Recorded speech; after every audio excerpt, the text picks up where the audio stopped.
नमस्कार सांग मैंने आज मु तैयारी करुँची देखि पारुथिबे भेंडी रो रेसिपी एई भया कटिंग है भेंडी भजा हो गलानी पर मु कड़ाई रे तेल पकई देइकरी मसला पकई देली तापरे टमाटो पकई देइची एठी हळदी मु देई दउची तापरे स्वाद अनुसार लूण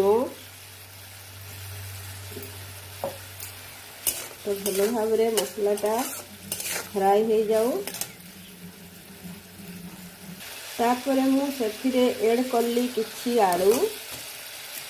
तापरे याकु भल भाव मु फ्राई करी दउछि